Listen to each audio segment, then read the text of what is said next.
Tesla has a problem. They cannot keep up with the demand. Okay, this is obviously a different video as far as what I normally talk about, but I think it's worth discussing because for many businesses, it wouldn't be a problem. This would be a welcome problem in many ways. But when it comes to Tesla, this is not the best problem to have. Even, in fact, it's kind of the worst problem to have. Mainly, it has a lot to do with the fact that you have a company that is fairly young when you look at the automotive sector, and the demand that is growing has a negative consequence.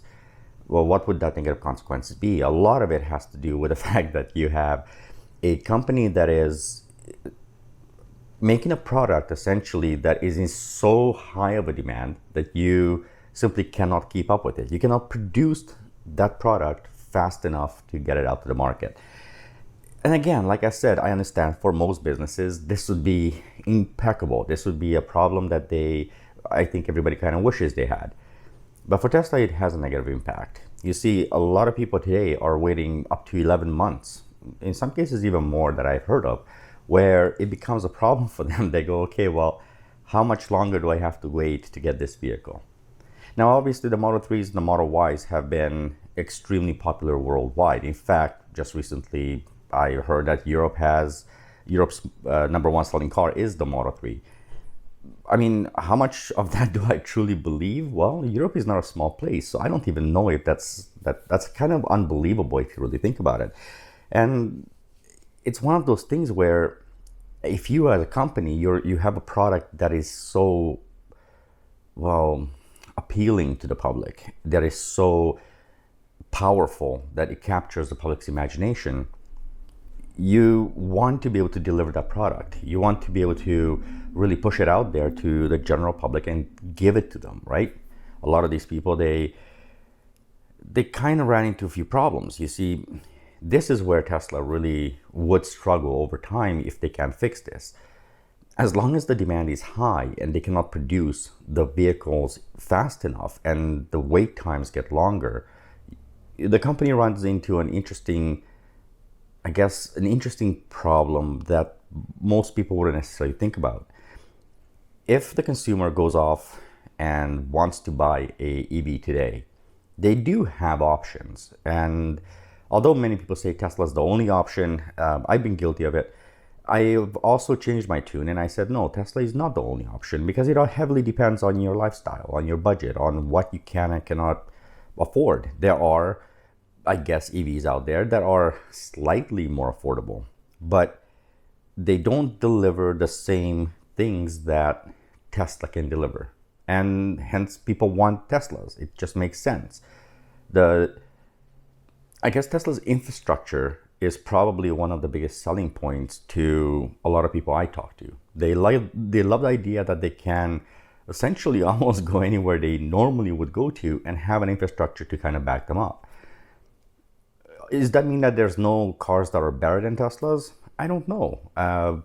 As a Tesla owner myself, I guess you can say I'm being biased by saying I truly, honestly believe Teslas are the best option. But as a company and somebody who is a shareholder, I find myself in a position where I say, is this good for Tesla? Is this a good thing to have as a problem? Especially in an automotive scale. Now, I know a lot of you will say, well, Giga Texas, Giga Berlin are going to be coming up. And sure, I think that will alleviate the problem to a certain degree. But that takes time. Once they have the go-ahead to go with Tesla Berlin and Tesla Texas, for example, it's going to take time for them to ramp everything up, to get things going. I don't think it's going to take as long as, previous. One thing that Tesla is really good at is growing. So back at the issue at hand, how is this a problem for Tesla? How they're making money, they're selling everything they make. Essentially, they sold cars that are not even made yet, and it's insane. I think public's perception of the mentality behind waiting a ridiculous amount of time for a vehicle is kind of a problem. And I know that there's a lot of people out there who have no problem waiting, but there are people out there who have a traditional outlook on a purchase of a vehicle. And I hate to say it, but there's a lot of people out there who buy Teslas having zero idea what they're buying. In fact, I know personally someone who bought a Tesla and never even realized it was 100% electric. In fact, they actually really thought it was a hybrid for some reason. But it's an interesting problem. Overall, as a shareholder, as a somebody who really loves Tesla, I guess for me it's not surprising as much as it is for many other people that the company has such high demand for the vehicles. But the problem lies in the facts. People want the product. The company cannot create the product fast enough. It has almost a interesting yet negative look upon a company, right? I mean, most people think, holy moly, like obviously people love this product, blah, blah, blah. But then there's the other people who think, okay, these guys are just not on their game. You have to remember, most people don't talk about Tesla as a fairly new addition to the automotive sector. And on top of it, most people will hear all the crap that's out there, all the BS media that is being talked about, and all the FUD, all the fear, the uncertainty, the doubt. And people don't necessarily pay attention to details. Media does a horrible job. I think Tesla does a horrible job. Tesla's communication with the public, the customers, aside from really Elon, who is, absolutely nuts on Twitter. He's extremely active.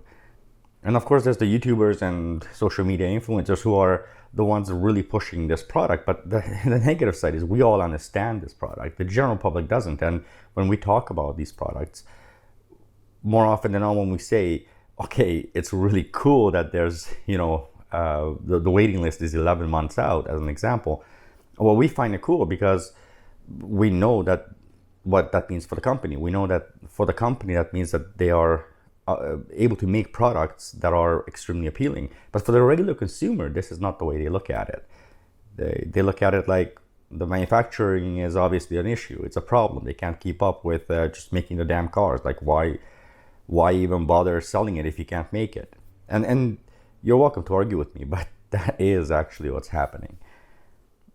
I'd love to hear your thoughts on how this is a problem, or if you believe it's not a problem, let me know in the comment section why this isn't a problem.